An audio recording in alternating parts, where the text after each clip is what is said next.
نحمدہ ونصلی ونسلم علی رسولہ الکریم اما بعد اعوذ باللہ السمیع العلیم من الشیطان الرجیم بسم اللہ الرحمن الرحیم قال اللہ تبارک و تعالی فی کتاب المجید اعوذ باللہ السمیع العلیم من الشیطان الرجیم بسم اللہ الرحمن الرحیم الیوم اکملت لکم دینکم واتممت علیکم نعمتی ورضیت لکم الاسلام دینا۔ حضرات ذی وقار تمام قسم کی اعلیٰ تعریفات، تحمیدات، تمجیدات، تقدیسات و تعلیلات مالک کائنات کی ذات گرامی کے لیے لائق و زیبا ہیں کہ جس مالک الملک نے اکیلے ہی اس ساری کائنات کو پیدا کیا اور وہ اکیلا ہی اس کائنات کا معبود و مسجود علام الغیوب ہے، اسی کی قدرت ہر جگہ موجود ہے۔ وہ مالک الملک اگر کسی کو نفع دینے پہ آ جائے، ساری کائنات مل کر بھی اس نفع کی راہ میں رکاوٹ بننا چاہے تو نہیں بن سکتی۔ اگر وہ مالک کائنات کسی کو نقصان پہنچانے پہ آ جائے، ارض و سماوات کے اندر رہنے والی ساری کی ساری مخلوقات مل کر بھی اس نقصان کی راہ میں رکاوٹ بننا چاہے تو نہیں بن سکتی۔ تمام تر نفع و نقصان خالق کائنات مالک ارض و سما کی مرضی اور منشا کے تابع۔ لاکھوں کروڑوں درود و سلام ہوں، ان گن بے شمار لاتعداد درود و سلام ہوں امام الانبیاء، پیکر صدق و صفا، مجسمہ صبر و رضا، والی بطحا، خیر الورا، احمد مجتبیٰ، جناب محمد مصطفیٰ صلی اللہ علیہ وآلہ وسلم کی ذات گرامی پر ہوں، جنہیں مالک کائنات نے اس کائنات کے اندر رحمت کائنات بنا کے مبعوث فرمایا اور آپ علیہ السلام کے سر اقدس پر ختم نبوت کا تاج سجایا۔ مالک کائنات نے محبوب کبریا علیہ السلام کو اس پوری کائنات سے عرفہ و اعلیٰ مقام عطا فرمایا۔ حضرات ذی وقار قرآن مجید فرقان حمید میں سے جس آیت مبارکہ کو میں نے آپ حضرات کے سامنے تلاوت کیا ہے، یہ سورہ المائدہ کی آیت نمبر 3 ہے۔ اس میں رب ذوالجلال نے محبوب کبریا صلی اللہ علیہ وسلم پر تکمیل شریعت کا اعلان کرواتے ہوئے اس کائنات کے باسیوں کو بتا دیا گیا۔ مالک کائنات نے ارشاد فرمایا الیوم اکملت لکم دینکم، کہ آج کے دن تمہارا دین مکمل کر دیا، واتممت علیکم نعمتی، اور میں نے اپنی نعمت کو تمہارے اوپر پورا کر دیا، ورضیت لکم الاسلام دینا، اور تمہارے لیے بطور دین اسلام کو پسند کر لیا۔ تو اس میں اللہ تعالیٰ نے اس آفاقی دین کو، اس کامل دین کو جب مکمل کیا تو نبی پاک علیہ السلام کی زبان پاک سے اعلان کروا دیا کائنات کے باسیوں کو کہ آج کے دن میں نے تمہارا دین مکمل کر دیا۔ اور یہ وہ دن تھا کہ سن 10 ہجری 9 ذی الحج جمعہ کے دن عرفات کے میدان کے اندر اس آیت مبارکہ کو رب ذوالجلال نے حبیب کبریا علیہ السلام کی ذات گرامی پر نازل فرما کے کائنات کے باسیوں کو پیغام دیا کہ آج کے دن اللہ کا دین، اللہ کا کامل دین سرور کائنات علیہ السلام کی حیات طیبہ کے اندر پورا ہو گیا۔ اور نبی پاک صلی اللہ علیہ وآلہ وسلم نے یہ پیغام سنایا اور دنیا کے باسیوں کو کہا، دنیا کے باسیوں اور اپنے سامعین کو، ایک بڑا جمع غفیر تھا نبی پاک صلی اللہ علیہ وسلم، اس کے اندر نبی پاک صلی اللہ علیہ وسلم نے صحابہ کرام کو مخاطب کر کے بھی یہ اعلان کیا، فرمایا کہ لوگوں کیا میں نے پورے کا پورا دین، اللہ کا دین تم تک پہنچا دیا یا نہیں پہنچا دیا کہ نہیں؟ سب کو گواہ بنایا۔ سارے صحابہ کرام نے نبی پاک صلی اللہ تعالیٰ علیہ وسلم کی ذات گرامی کی طرف متوجہ ہو کے کہنے لگے، ہاں اللہ کے نبی، آپ نے یہ پورے کا پورا دین ہم تک پہنچا دیا، یہ دین پورے کا پورا پہنچا دیا۔ اور آسمان کی طرف کائنات کے امام علیہ السلام نے دیکھا، اے رب ذوالجلال تو بھی گواہ ہو جا، اے اللہ تو بھی گواہ ہو جا کہ میں نے پورے کا پورا دین پہنچا دیا۔ اور نبی پاک صلی اللہ تعالیٰ علیہ وسلم نے پورے کا پورا پیغام، کامل دین، کامل شریعت اہل ایمان تک پہنچا دی، اور اللہ کو بھی گواہ بنایا، اور اللہ کے بندوں کو، صحابہ کرام کو بھی گواہ بنا کر یہ کہا کہ میں نے پورے کا پورا دین، اللہ کا دین میں نے پہنچا دیا۔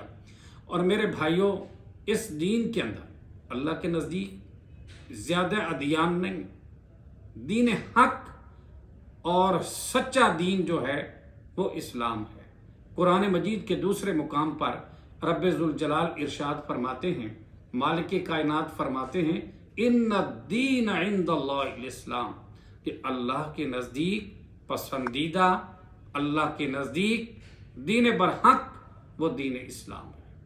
من یبتغی غیر الاسلام دینا، سورہ آل عمران کے اندر یہ بھی کہا کہ جس بندے نے اس دین کے علاوہ کوئی اور دین تلاش کیا، اس دین حق کے علاوہ کوئی اور دین اختیار کیا اور تلاش کیا، فرمایا اس سے فلن یقبل منہ، اس سے قبول نہ کیا جائے گا، اور آخرت میں وہ خسارہ پانے والوں میں سے ہو جائے گا۔ اس لیے دین اسلام کامل اکمل ہے، اس دین کے اندر نہ کمی نہ اضافہ۔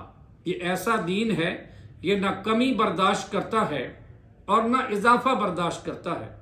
جو کوئی اس دین کے اندر کمی و اضافہ نہ کرے، اسلام اس کو جنت کی بشارت دیتا ہے۔ نبی پاک صلی اللہ تعالیٰ علیہ وسلم اسے جنت کی بشارت دیتے ہیں۔ حدیث کے اندر آتا ہے، نبی پاک صلی اللہ علیہ وسلم کے پاس ایک صحابی آتے ہیں۔ صحابی نے آ کر رسول اللہ صلی اللہ علیہ وسلم سے دین کے بارے میں کچھ سوالات کیے کہ مجھے دین سکھائیے۔ نبی پاک صلی اللہ علیہ وسلم نے اس صحابی کو، دیہاتی صحابی کو، اللہ کے رسول صلی اللہ علیہ وسلم نے ارکان اسلام کے بارے میں تعلیمات بتائیں۔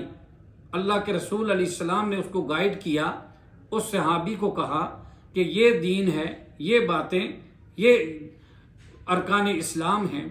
جب وہ دین کی باتیں نبی پاک صلی اللہ علیہ وسلم کے پاس سے سیکھ کر جب جانے لگا تو کونین کے تاجدار امام الانبیاء علیہ الصلاۃ والسلام کے سامنے کھڑے ہو کر اس نے کہا، اللہ کے نبی، اللہ کی قسم کہ جس نے آپ کو دین حق دے کر بھیجا ہے، نہ میں اس دین کے اندر کمی کروں گا نہ اضافہ کروں گا۔ جتنا دین آپ نے مجھے بتایا، اس دین کے اندر نہ میں کمی کروں گا نہ اضافہ کروں گا۔ تو کائنات کے امام علیہ السلام نے جب اس صحابی کی زبان سے یہ الفاظ سماعت فرمائے تو کونین کے تاجدار حضرت محمد مصطفیٰ صلی اللہ علیہ وآلہ وسلم نے فرمایا، اور دنیا کے لوگوں یاد رکھ لو، جس شخص کو دنیا کے اندر کسی جنتی کو دیکھنے کا شوق ہو، اس شخص کو دیکھ لو کہ جس کا یہ عقیدہ ہے کہ دین کے اندر نہ میں کمی کروں گا نہ اضافہ کروں گا۔ تو میرے بھائیوں، یہ اللہ کا جو کامل دین ہے، یہ نہ کمی برداشت کرتا ہے نہ اضافہ برداشت کرتا ہے۔ دین جتنے کا جتنا دین کائنات کے امام علیہ السلام کی زبان نبوت سے ہم تک پہنچا ہے، اس دین کو اتنا ہی رکھنا چاہیے، نہ اس میں کمی کی جائے نہ اضافہ کیا جائے۔ اگر ایسی لوگوں کی سوچ بن جائے، امت کی فکر یہ ہو جائے کہ جتنا دین ہمیں اللہ کے رسول حضرت محمد مصطفیٰ صلی اللہ علیہ وسلم نے دیا ہے، اتنا ہی دین کافی ہے، تو میرے خیال میں کہ مسلمانوں سے اختلاف بھی ختم ہو جائے، مسلمانوں کا افتراق بھی ختم ہو جائے، فرقہ واریت بھی ختم ہو جائے، اور مسلمانوں کے اندر اتحاد بھی ہو جائے، اتفاق بھی ہو جائے، کیونکہ نبی پاک صلی اللہ تعالی علیہ وآلہ وسلم نے دین کامل ہم تک پہنچا دیا۔ دین میرے بھائیوں میری اور آپ کی سوچ کا نام نہیں، ہمارے باپ دادا کے رسم و رواج کا نام دین نہیں، دین کسی فقیہ کے قول کا نام نہیں، کسی فقیہ کے فتوے کا نام دین نہیں، کسی محدث کے فن کا نام دین نہیں، دین رب کے قرآن کا نام ہے اور تاجدار مدینہ کی سنت و فرمان کا نام ہے۔ کیونکہ ہم جس سٹیج سے آپ سے مخاطب ہیں، اس سٹیج کا مزاج یہ ہے کہ اس سٹیج سے بلند ہونے والا ہر کلمہ یا اللہ کے قرآن کے مطابق ہوتا ہے یا تاجدار مدینہ کی سنت و فرمان کے مطابق ہوتا ہے، کیونکہ رب کے قرآن جیسا کسی کا کلام نہیں اور حبیب کبریا کے فرمان جیسا کسی کا فرمان نہیں۔ اس لیے دین کے اندر نہ کمی کی جائے نہ اضافہ کیا جائے۔ دین کے اندر جو اضافہ کرتا ہے، اپنی طرف سے کوئی چیز اس کے اندر داخل کرتا ہے، اس کے بارے میں نبی پاک حضرت محمد مصطفیٰ صلی اللہ علیہ وسلم فرماتے ہیں۔ کیا فرماتے ہیں؟ صحیح البخاری کے اندر حدیث مبارکہ موجود ہے۔ ام المومنین سیدہ عائشہ صدیقہ طیبہ طاہرہ مطہرہ رضی اللہ تعالی عنہا ارشاد فرماتی ہیں کہ مدنی تاجدار جناب محمد رسول اللہ صلی اللہ علیہ وسلم کا ارشاد گرامی ہے، اللہ کے نبی پاک علیہ الصلوۃ والسلام کا فرمان گرامی ہے۔ نبی پاک نے فرمایا من احدث فی امرنا ھذا ما لیس منہ فہو رد۔ فرمایا جس نے ہمارے دین کے اندر کوئی نئی بات ایجاد کی جو امور شریعت میں سے نہیں، ہماری دین میں سے نہیں، اپنی طرف سے کوئی ایسی بات نئی ایجاد کی، فہو رد، فرمایا وہ رد کیے جانے کے قابل ہے، وہ عمل مردود ہے، رب ذوالجلال کی بارگاہ میں مقبول نہیں۔ رب ذوالجلال کی بارگاہ کے اندر وہی عمل مقبول ہوتا ہے جو نبی پاک صلی اللہ تعالی علیہ وسلم کی سنت رب کے قرآن کے مطابق ہوتا ہے، حبیب کبریا علیہ السلام کی سنت و فرمان کے مطابق ہوتا ہے۔ اور نبی پاک حضرت محمد مصطفیٰ صلی اللہ تعالی علیہ وسلم کی ذات گرامی کا بتایا ہوا راستہ وہی راہ حق، وہی راستہ جنت الفردوس کی طرف جانے کا راستہ وہی ہے جو نبی پاک علیہ الصلوۃ والسلام نے بتایا ہے۔ نبی پاک صلی اللہ تعالی علیہ وسلم دوسری حدیث مبارکہ میں، صحیح مسلم کے اندر یہ حدیث مبارکہ ہے، امام کائنات جناب محمد رسول اللہ صلی اللہ تعالی علیہ وسلم نے ارشاد فرمایا، اللہ کے نبی پاک علیہ السلام نے فرمایا من عمل عملا لیس علیہ امرنا فہو رد۔ جس نے ہمارے دین کے اندر ایسا عمل کیا، من عمل عملا، جس شخص نے دین میں ایسا عمل کیا، لیس علیہ امرنا، جس پر ہمارا حکم نہیں، فہو رد، اللہ کے نبی نے فرمایا وہ عمل مردود ہے، وہ رد کیے جانے کے قابل ہے، وہ کائنات کے رب کی بارگاہ کے اندر ہرگز مقبول نہیں ہے۔ اس لیے میرے بھائیوں ہمیں عمل کرتے ہوئے، کوئی بھی عمل کرتے ہوئے، خاص کر دین کے اندر، دین کے بارے میں، اب تو دنیا داری کے اندر بہت سارے اعمال ہوتے ہیں، ایسے اعمال لوگ کرتے ہیں، لوگوں کے رسم و رواج ہوتے ہیں جن کا دین کے ساتھ، شریعت اسلام کے ساتھ کوئی تعلق نہیں ہوتا، وہ دنیا داری کے کام ہیں۔ دنیا داری کی بہت ساری ایجادات ہیں، دنیا داری کی بات الگ ہے، اصل ممانعت جو ہے دین کے اندر نئی بات کی ممانعت ہے، جس کو ہم کار ثواب سمجھ کے کریں اور اسے دین سمجھ کے کریں، آخرت میں اپنے لیے باعث نجات سمجھ کے کریں، ایسے امور کے اندر سنت اور قرآن و سنت کو ملحوظ رکھ کے عمل کرنا چاہیے۔ کیونکہ نبی پاک صلی اللہ علیہ وسلم دنیا کے کاموں کو ہم یہ نہیں لے سکتے کہ جی یہ چیزیں دنیاوی چیزیں بھی تو یہ چیزیں ہیں، یہ گاڑیاں ہیں، یہ فلاں ہے، یہ فلاں ہے، یہ ایجادات ہیں، یہ فلاں ہے، یہ معدنیات کی فلاں فلاں چیزیں ہیں، یہ چیزیں اس وقت نہیں تھی تو آج ہیں تو لہٰذا یہ بدعت ہے۔ دین کے اندر بات کرنا بدعات، دینی امور کے اندر اپنی طرف سے کوئی چیز ایجاد کرنا وہ ایک الگ چیز ہے اور دنیا داری کی چیزیں الگ ہے۔ کیونکہ رسول اللہ صلی اللہ تعالیٰ علیہ وسلم نے اس بات کی وضاحت فرما دی کہ دین میں جس طرح کہ شرح سنہ کے اندر امام بغوی رحمۃ اللہ علیہ وہ حدیث مبارکہ نقل فرماتے ہیں، امام بغوی نے شرح سنہ میں کہتے ہیں کہ اللہ کے رسول نے فرمایا من احدث فی امرنا من احدث فی دیننا ما لیس منہ فہو رد، جس نے ہمارے دین کے اندر کوئی نئی بات ایجاد کی ہے وہ عمل مردود ہے، وہ مردود ہے، وہ رد کیے جانے کے قابل ہے۔ کیونکہ میرے بھائیوں، رب ذوالجلال نے قرآن مجید کے اندر بھی حبیب کبریا جناب محمد رسول اللہ صلی اللہ علیہ وسلم کی زبان پاک پر رب ذوالجلال نے قرآن پاک کے اندر بھی سورہ محمد کے اندر یہ بات ارشاد فرمائی۔ اللہ رب العالمین فرماتے ہیں یا ایھا الذین آمنوا اطیعوا اللہ و اطیعوا الرسول ولا تبطلوا اعمالکم، فرمایا لوگو اے جو ایمان لائے ہو، اللہ کی اطاعت کرو اور اس کے رسول کی اطاعت کرو، اور اس سے ہٹ کر ولا تبطلوا اعمالکم، اپنے اعمال کو باطل نہ کرو۔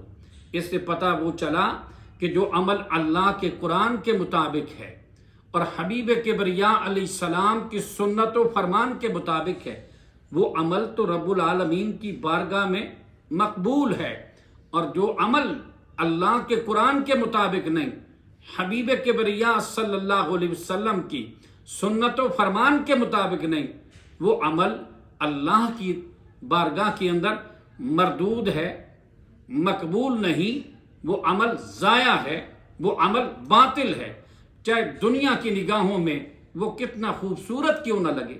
اگر اس کی دلیل اللہ کا قرآن اور نبی پاک علیہ السلام کی سنت و فرمان سے نہیں ملتی تو رب العالمین کی بارگاہ کے اندر یہ عمل مردود ہے۔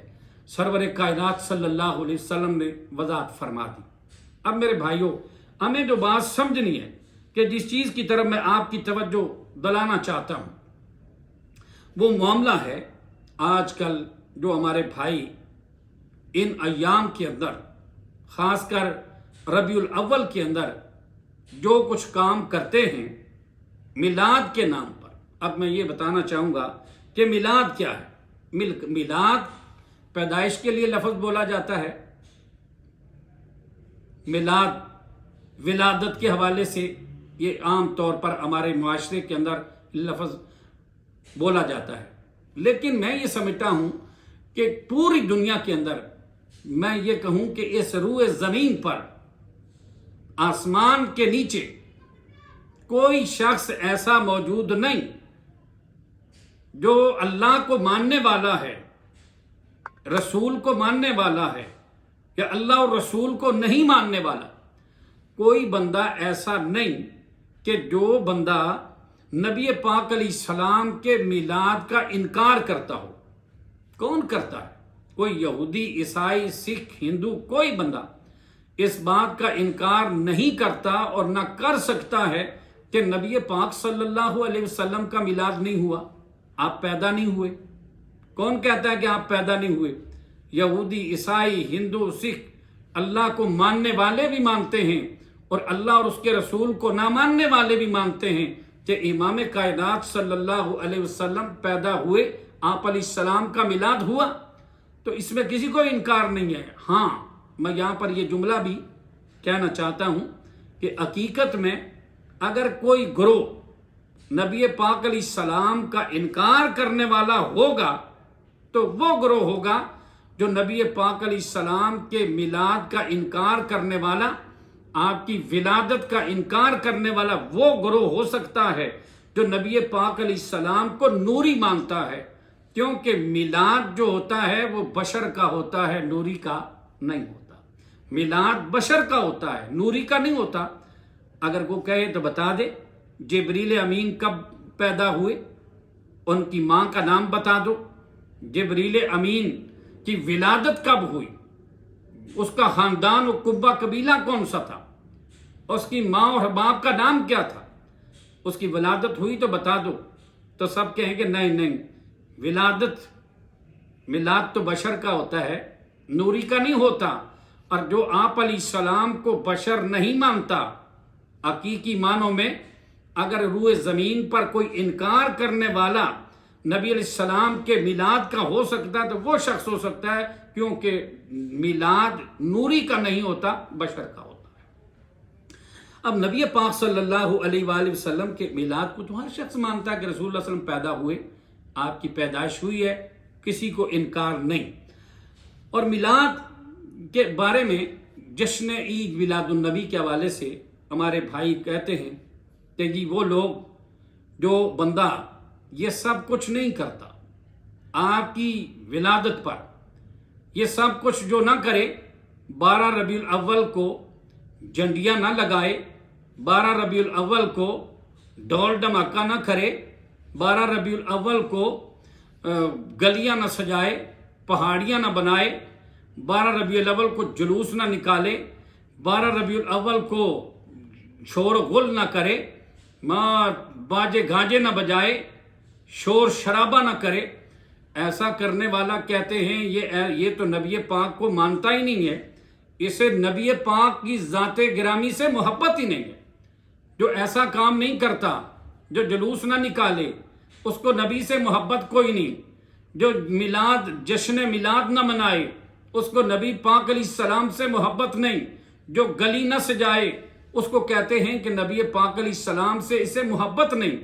تو مجھے بتاؤ، اگر محبت کا معیار تم نے یہی رکھا ہے، میں آپ کو بتانا چاہتا ہوں محبت کا معیار کیا ہے، لیکن اگر تمہارے نزدیک یہی رسول کو ماننے کا معیار ہے، رسول اللہ علیہ السلام کے ساتھ محبت کے اظہار کا یہی معیار ہے، تو پھر نبی پاک علیہ السلام کے 1,44,000 صحابہ میں سے ایک صحابی نے بھی تاجدار مدینہ کی یاد میں 12 ربیع الاول کے دن نہ کوئی گلی سجائی، نہ کوئی بازار سجایا، نہ کوئی بھنگڑے ڈالے، نہ کوئی گانے لگائے، نہ کوئی ڈھول بجایا، نہ کوئی میوزک اور نہ سرنگی اور باجا بجایا۔ یہ کوئی کام نہ کسی صحابی نے جلوس نکالا، نہ کسی تابعی نے جلوس نکالا۔ امام ابو حنیفہ تک، امام ابو حنیفہ، امام مالک، امام شافعی، امام احمد بن حنبل، شیخ عبد القادر جیلانی، حضرت امام المحدثین امام بخاری، امام مسلم، امام ترمذی، امام نسائی اور دیگر ائمہ، صحابہ، تابعین، کسی ایک کو بھی پھر تم یہ نہیں سمجھو گے، تو اس کا مطلب ہے کہ ان سب میں سے کسی نے بھی ایسا کام نہیں کیا، تو پھر یہ سارے رسول کی محبت سے محروم رہے۔ یہ نبی پاک علیہ السلام سے کسی نے بھی محبت نہیں کی۔ 1,44,000 صحابہ تھے جو نبی پاک صلی اللہ تعالی علیہ وسلم کے ایک اشارے پر اپنی جانوں کے نذرانے پیش کرنے والے تھے۔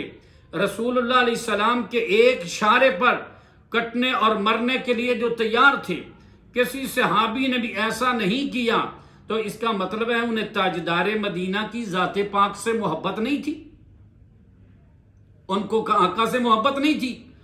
اور جس کو تاجدار مدینہ کی ذات پاک سے محبت نہیں نہ تھی، میں سمجھتا ہوں وہ بندہ مومن ہو سکتا ہی نہیں، وہ بندہ مسلمان نہیں ہو سکتا جسے مدنی تاجدار کی ذات پاک سے، ساری کائنات کی چیزوں سے بڑھ کے محبت نہ ہو۔ یہ میں اپنی طرف سے بات نہیں کہتا، صحیح البخاری کے اندر یہ حدیث موجود ہے کہ نبی کریم صلی اللہ تعالی علیہ وسلم نے فرمایا، لا یؤمن احدکم حتی اکون احب الیہ من والدہ وولدہ والناس اجمعین۔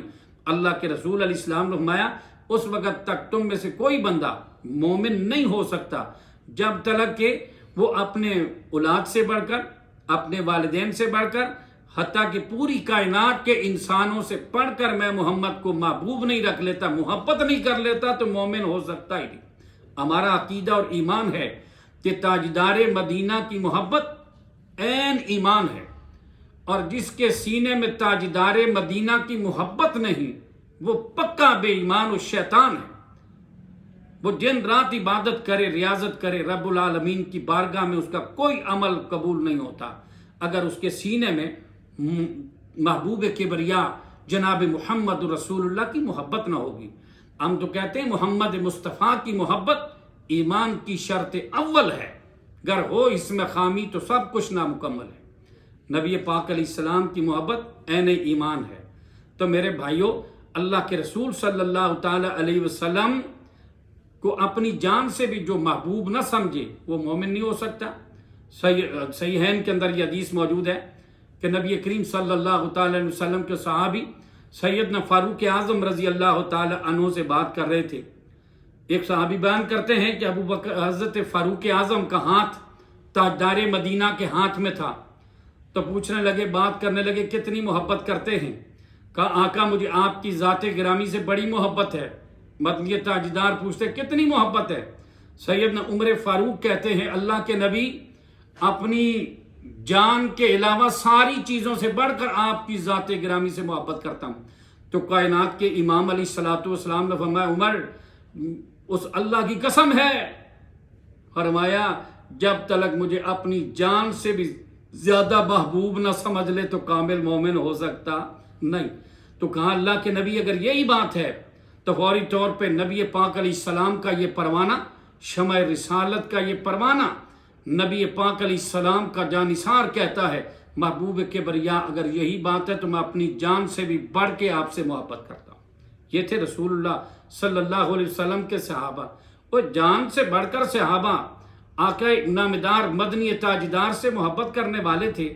تو پھر اتنی محبت کے باوجود کبھی انہوں نے جلوس نہیں نکالا، کوئی جھنڈی نہیں لگائی، بازار نہیں سجایا، طبلہ نہیں بجایا، کوئی ڈھول نہیں بجایا، باجا و سرنگی نہیں بجایا، کوئی ڈانس نہیں کروایا، اور بازاروں کے اندر نوجوان لڑکیوں اور لڑکوں کو اکٹھا کر کے کوئی رقص نہیں کروایا، کوئی ڈانس نہیں کروایا، کوئی میلہ نہیں لگایا۔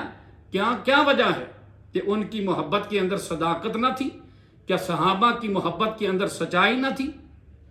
آج کا جاہل آدمی جو مشرک جسے استنجا کرنے کا بھی پتہ نہیں ہوتا، اور وہ گلی و کوچے کے اندر وہ جاہل بے ایمان جسے نماز کا پتہ نہیں ہوتا، اللہ کے قرآن کا علم نہیں ہوتا، تاجدار مدینہ کے فرمان کا علم نہیں ہوتا، جسے مسجد کے راستے کا علم بھی نہیں ہوتا، وہ بھی بازار کے اندر جا کے ناچتے کودتے ہوئے کہتا ہے نثار تیری چہل پہل پہ ہزاروں عیدیں اے ربیع الاول، سوائے ابلیس کے جہاں میں سبھی تو خوشیاں منا رہے ہیں۔ ظالم تو غور کر کہ تیرے زہروں برا تیر، جو تو نے یہ زہر برا تیر چلایا کس پہ چلایا؟ تو نے سمجھا کہ میں نے اہل حدیث کو نشانہ بنایا، میں نے دیوبندی کو نشانہ بنایا؟ نہیں، اس نشانے کی زد میں نبی پاک علیہ السلام کے 1,44,000 صحابہ، تابعین، ائمہ دین، ائمہ اربعہ، محدثین سارے آتے ہیں، کیونکہ کسی نے بھی، تیرا کہنے کا مطلب یہی ہوتا ہے نا کہ جو بندہ اس طرح جس طرح ہم بنا رہے ہیں، ہم جس طرح کر رہے ہیں، اس طرح جو نہیں کرتا وہ ابلیس و شیطان ہے، تو یہ تیرے فتوے کی زد میں سارے وہ آتے ہیں، وہ نبی کے جانثار آتے ہیں، رسول کے وفادار آتے ہیں، رسول کے وفاشار آتے ہیں، شمع رسالت کے پروانے آتے ہیں، جنہیں رب العالمین قرآن میں رضی اللہ عنہم ورضوا عنہ کہتا ہے، وہ سارے آتے ہیں۔ تجھے شرم آنی چاہیے، اس طرح کے نعرے لگاتے ہوئے شرم آنی چاہیے۔ حضرات گرامی قدر، اب نبی پاک صلی اللہ تعالی علیہ وسلم کی محبت کا جہاں تک تعلق ہے تو عین ایمان ہے، اللہ کے رسول علیہ السلام سے محبت۔ لیکن مدنی تاجدار کی ذات گرامی سے پوچھیں کہ اللہ کے نبی سے محبت ہے کیا؟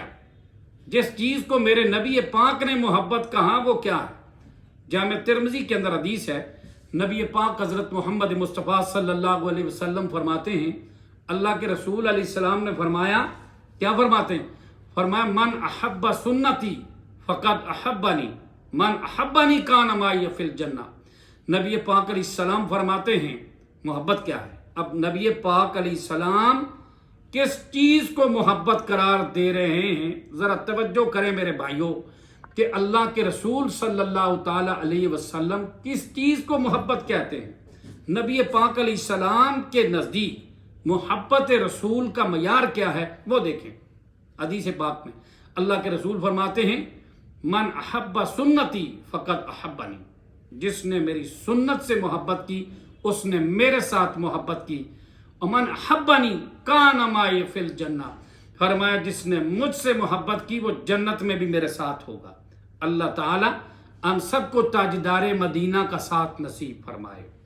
نبی کریم صلی اللہ تعالی علیہ وسلم کے جانثار، شمع رسالت کے پروانے، نبی پاک صلی اللہ علیہ وسلم کے اشاروں پر اپنے گھر بار کو چھوڑنے والے، اپنے خاندان کو چھوڑنے والے، اپنی برادری کو چھوڑنے والے، اپنے کنبے اور قبیلے کو چھوڑنے والے، اللہ کے رسول علیہ السلام کے صحابہ، وہ اللہ کے رسول علیہ السلام سے پوری کائنات کی چیزوں سے بڑھ کے محبت کرتے تھے۔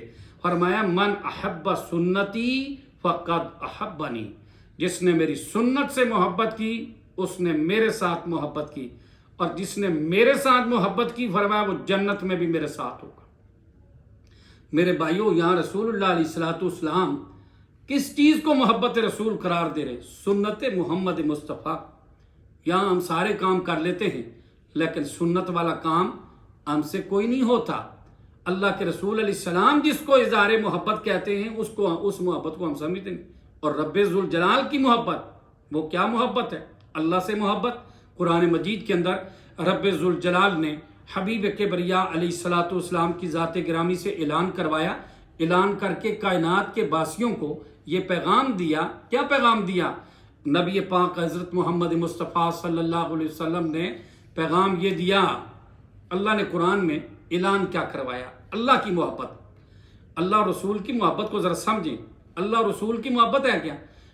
رب ذوالجلال نے اپنے نبی پاک علیہ السلام سے اعلان کروایا۔ سورہ آل عمران کے اندر رب ذوالجلال فرماتے ہیں میرے نبی قل کہہ دیجئے، قل ان کنتم تحبون اللہ فاتبعونی یحببکم اللہ ویغفر لکم ذنوبکم واللہ غفور الرحیم۔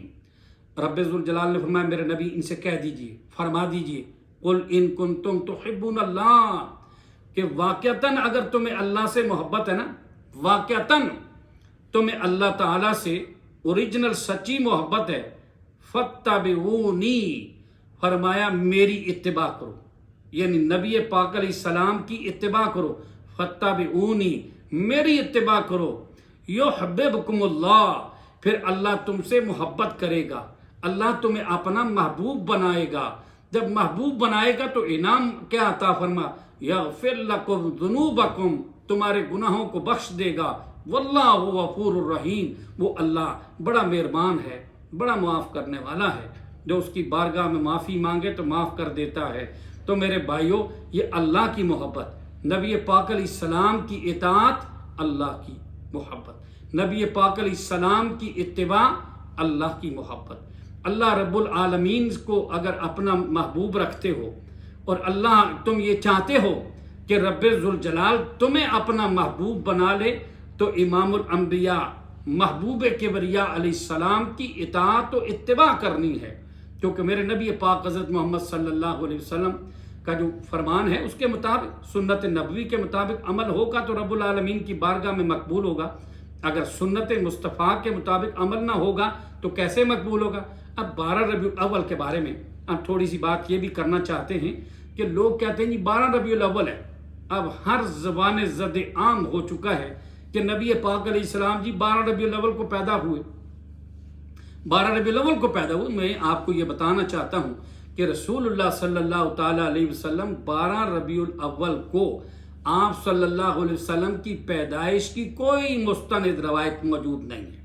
البتہ بعض نے یہ لکھا ہے، 12 کا بھی ذکر آتا ہے، مورخین نے 12 بھی لکھا ہے، لیکن میں آپ کو یہ بتانا چاہتا ہوں تاریخ ولادت کے اندر بہت بڑا اختلاف ہے، تاریخ ولادت کے اندر بڑا اختلاف ہے، کیونکہ اس حوالے سے مورخین نے بہت بڑا اختلاف پیش کیا ہے کہ ظاہر بات ہے کہ اس وقت کوئی کسی کو پتہ نہیں تھا، اتنے زیادہ لوگ پڑھے لکھے تھے نہیں، لکھنے پڑھنے کا رواج اتنا عام تھا نہیں، تو ظاہر ایک یتیم بچہ پیدا ہوا حضرت بی بی آمنہ کے ہاں، تو بی بی آمنہ کے ہاں میں جب بچہ پیدا ہوا تو کسی کو کیا خبر تھی کہ 40 سال کے بعد مالک کائنات اسے نبی آخر الزمان بنا کے اس کے سر اقدس کے اوپر مالک کائنات 40 سال کے بعد تاج نبوت سجائے گا، کسی کو پتہ نہیں تھا۔ بعد میں بہت ساری قیاس رائیاں لوگوں نے کی ہیں، بہت ساری، کسی نے کہا کہ جی جب پتہ چلا، جب اللہ نے آپ کو رسول بنا دیا، اللہ نے آپ کو نبوت کا تاج پہنا دیا، تو اب کہنے لگے پیدائش کے بارے میں لوگوں نے ریسرچ اپنے اپنے انداز میں بیان کیا ہے، اور مورخین کے اندر بڑا اختلاف ہے۔ مثال کے طور پر اس کے اندر 12 کے بارے میں بریلوی علماء نے 12 کو لکھا ہے زیادہ، پیر کرم شاہ ازہری بھی کہتے ہیں 12 ربیع الاول، تو احمد رضا خان صاحب نے 2 تاریخیں لکھی ہیں۔ ایک تو کہتے ہیں ملفوظات کے اندر کہ آپ 12 ربیع الاول کو پیدائش کا ذکر کیا ہے، وفات کا ذکر بھی 12 ربیع الاول، پیدائش کا ذکر بھی کیا، اور فتاوی رضویہ کی 26ویں جلد 412 صفحے پر احمد رضا خان صاحب لکھتے ہیں 8 ربیع الاول کا ذکر کرتے ہیں، تاریخ ولادت آپ کی پیدائش 8 ربیع الاول ہے۔ اس طرح شاہ عبد الحق محدث دہلوی نے اپنی کتاب کے اندر لکھا ہے ما ثبت بالسنہ، اس کے حوالے سے شاہ عبد الحق محدث دہلوی کہتے ہیں حضرت عبداللہ ابن عباس کے قول کے مطابق کہ نبی کریم صلی اللہ علیہ وسلم کی ولادت با شہادت 8 ربیع الاول ہے۔ اس طرح شاہ معین الدین ندوی نے اپنی معروف زمانہ کتاب تاریخ اسلام جلد اول میں لکھا ہے کہ نبی پاک صلی اللہ تعالی علیہ وآلہ وسلم 9 ربیع الاول کو پیدا ہوئے۔ پھر اسی طرح مورخ اسلام اکبر شاہ نجیب آبادی تاریخ اسلام کی پہلی جلد کے اندر لکھتے ہیں کہ نبی پاک صلی اللہ تعالی علیہ وسلم کی ولادت با شہادت 9 ربیع الاول کو ہوئی۔ اور اسی طرح دوسرے محققین نے تاریخ کے اندر جس طرح کہ علامہ شبلی نعمانی نے اپنی معروف زمانہ کتاب سیرت النبی کے حصہ اول کے اندر لکھا ہے کہ نبی پاک صلی اللہ علیہ وسلم کی ولادت با شہادت 9 ربیع الاول کو، آپ 9 ربیع الاول کو پیدا ہوئے۔ اسی طرح عظیم مورخ، عظیم سیرت نگار علامہ سید سلیمان منصور پوری نے اپنی معروف زمانہ معرکۃ الآراء کتاب، شاندار و جاندار کتاب رحمت للعالمین کے اندر کہتے ہیں کہ نبی پاک صلی اللہ تعالی علیہ وسلم کی ولادت با شہادت 9 ربیع الاول کو ہوئی، کہ نبی کریم صلی اللہ علیہ وسلم کی پیدائش 9 ربیع الاول کو ہوئی۔ اسی طرح اہل تشیع کے علماء نبی پاک صلی اللہ تعالی علیہ وسلم کی تاریخ ولادت 17 ربیع الاول قرار دیتے ہیں، کہ نبی کریم صلی اللہ تعالی علیہ وسلم کے بارے میں کہتے ہیں کہ اللہ کے نبی پاک صلی اللہ علیہ وسلم 17 ربیع الاول کو پیدا ہوئے۔ اسی طرح علامہ ابن قیم 10 لکھتے ہیں، ایک روایت میں 8 ذکر کرتے ہیں کہ نبی پاک صلی اللہ علیہ وسلم 8 ربیع الاول کو پیدا ہوئے۔ اور پیر عبد القادر جیلانی رحمت اللہ علیہ نے اپنی معروف زمانہ کتاب غنیت الطالبین کے اندر لکھا ہے کہ نبی پاک صلی اللہ علیہ وسلم 10 محرم کو پیدا ہوئے۔ اپنی کتاب غنیت الطالبین یوم عاشوراء کے باب میں لکھا کہ نبی پاک صلی اللہ علیہ وسلم 10 محرم کو آپ کی ولادت ہوئی۔ تو میرے بھائیوں، اس طرح مولانا امیر الدین نے سیرت طیبہ لکھی، سیرت طیبہ کے اندر لکھا ہے کہ نبی پاک صلی اللہ علیہ وسلم 5 ربیع الاول کو پیدا ہوئے۔ اور استحاب کے اندر لکھا ہے، کہتے ہیں کہ نبی پاک صلی اللہ علیہ وسلم 12 رمضان کو پیدا ہوئے۔ کسی نے 2 ربیع الاول لکھا ہے، کسی نے 8 ربیع الاول لکھا ہے، کسی نے 9 ربیع الاول لکھا ہے، کسی نے 12 ربیع الاول لکھا ہے، کسی نے 17 ربیع الاول لکھا ہے۔ الغرض کہ اس طرح مورخین کے درمیان، تاریخ دانوں کے درمیان بہت بڑا اختلاف ہے۔ نبی پاک صلی اللہ تعالی وسلم کی ولادت کے بارے میں اللہ کے رسول علیہ الصلوۃ والسلام کی تاریخ ولادت کے اندر بہت بڑا اختلاف ہے، اور اختلاف کا ہو جانا میں سمجھتا ہوں کہ اس تاریخ ولادت کا اللہ تعالیٰ کا کنفرم امت کو نہ بتانا، رسول کا امت کو نہ بتانا، اللہ نے شاید اس تاریخ کو حکمت عملی کے تحت ہی اس سے مخفی رکھا کہ کسی کو علم نہیں۔ اگر تو اس پر عید کا کوئی جشن کا اہتمام ہوتا تو پھر کبھی اتنا بڑا اختلاف نہ ہوتا۔ عیدین کی نمازیں پاکستان کے اندر رہنے والے مختلف مکاتب فکر کے لوگ، مختلف مکاتب فکر کے علماء، ان کے درمیان اختلاف نہیں ہوتا۔ دونوں عیدیں ہر سال منائی جاتی ہیں، اس کے اندر ایک آدھا دن تو آگے پیچھے ہو سکتا ہے، چاند نظر نہ آنے کی وجہ سے تو اختلاف ہو سکتا ہے، ایسا چھوٹا موٹا اختلاف تو ہو جاتا ہے، لیکن اتنا بڑا مہینوں کا اختلاف تو نہیں نہ ہوتا، اتنے بڑے دنوں کا اختلاف، ہفتوں کا اختلاف تو نہیں ہوتا۔ اختلاف ہونا اس بات کی دلیل ہے کہ اسلام کے اندر اس دن کو منایا نہیں گیا اور نہ منایا جاتا تھا، وگرنہ اتنا بڑا اختلاف نہ ہوتا۔ تو بعض کہتے ہیں جی 12 کو پیدا ہوئے تو 12 کو ہی آپ کا انتقال بھی ہوا، لہذا جناب جشن منایا جائے۔ سوچنے کی بات ہے، ایک بچہ اگر اسی دن پیدا ہوا اور اسی دن اس بچے کا انتقال ہو جائے تو خوشی ہوگی کہ غم ہو؟ پھر آگے سے یہ کہتے ہیں جی اسلام کے اندر 3 دن سے زیادہ تو غم منانا جائز ہی نہیں ہے، سوگ اسلام کے اندر 3 دن سے زیادہ ہے نہیں۔ یہاں پر وہ لوگ یہ بیان کرتے ہیں، تو پھر ان لوگوں سے ہم یہاں پر مؤدبانہ گزارش یہ کریں گے، ہم ادب سے ان سے یہ پوچھ رہے ہیں کہ اگر 3 دن سے زیادہ اسلام کے اندر سوگ منانا جائز نہیں تو پھر یہ بتاؤ کہ حسین ابن علی رضی اللہ تعالی عنہ جو نواسہ رسول ہیں، آج سے 1400 سال پہلے شہید ہوتے ہیں، پھر ہمیں یہ بتاؤ نا کہ 1400 سال پہلے سیدنا حسین ابن علی رضی اللہ تعالی عنہ نواسہ رسول کا انتقال ہوا تو اس پورے مہینے ماہ محرم کے پورے مہینے کو سوگ والا مہینہ کیوں قرار دیتے ہو؟ اس کے اندر شادی بھی نہیں کرتے، اس کے اندر کوئی خوشی کا فنکشن بھی نہیں کرتے، کوئی کاروبار بھی شروع نہیں کرتے، کہتے نہیں جی سوگ ہے، شادی نہ کرو سوگ ہے۔ اگر کوئی کر لے تو اس کو مطعون کرتے ہیں، لوگ تانا دیتے ہیں، تان و تشنیع کا نشانہ بناتے ہیں۔ دیکھو جی اس کو خیال نہیں آیا کہ حضرت حسین ابن علی نواسہ رسول فوت ہوئے ہیں، ان کی شہادت ہوئی ہے اور یہ شادی کرتا پھرتا ہے۔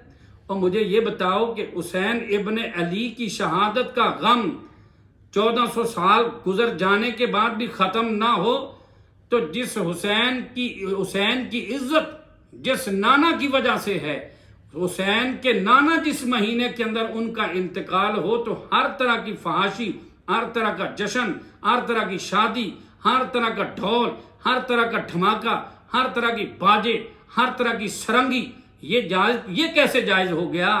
حضرت حسین ادھر کہتے ہو 3 دن کے زیادہ سوگ نہیں ہے تو پھر پورے محرم کو سوگ کا مہینہ قرار دیتے ہو کہ جی یہ کام بھی نہیں کرنا چاہیے، خوشی نہیں منانی، کیونکہ حضرت حسین افسوس ہے، ہائے ہائے افسوس ہے، سیدنا حسین رضی اللہ تعالیٰ عنہ کے فوت ہونے کا غم ہے، ان کا غم تو ہے تمہیں، لیکن تاجدار مدینہ صلی اللہ علیہ وسلم کا غم تمہیں کوئی نہیں ہے۔ اور نبی پاک علیہ السلام کے صحابہ کو تو بڑا غم تھا کہ مدینہ تو رسول کے اندر جب تاجدار مدینہ کا انتقال ہوا 12 ربیع الاول کو تو نبی پاک علیہ السلام کے صحابہ رو رہے تھے۔ کیا خیال ہے کہ جس دن نبی پاک کا انتقال ہوا 12 ربیع الاول کو، کیا نبی کریم صلی اللہ تعالی علیہ وسلم کے صحابہ ڈھول ڈھماکہ بجا رہے تھے، سرنگی اور باجے بجا رہے تھے؟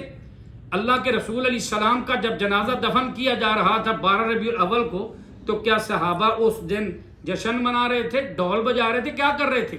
میرے بھائیوں، یہاں یہ بات میں آپ سے گوش گزار کرنا چاہتا ہوں کہ نبی پاک صلی اللہ تعالی علیہ وسلم کا جو عمل، بعض لوگ کہتے ہیں دیکھو جی اگر یہ ثابت نہیں، یہ عمل اگر ثابت نہیں تو اس میں حرج کیا ہے جی، منع کہاں ہے؟ ہم اس کو بتاتے ہیں یہ تو تم ایسا سوال ہم سے کرتے ہو کہ جو بندہ پیدا ہی نہیں ہوا، کہتے ہیں بتاؤ وہ فوت کب ہوا؟ اور بدعت تو ہوتی وہی ہے، بدعت ہوتی وہ ہے، بدعت اس کو کہتے ہیں اس عمل کو کہ جس کی ممانعت بھی نہ ہو اور ثبوت بھی نہ ہو قرآن و سنت میں، بدعت تو ہوتی وہ ہے۔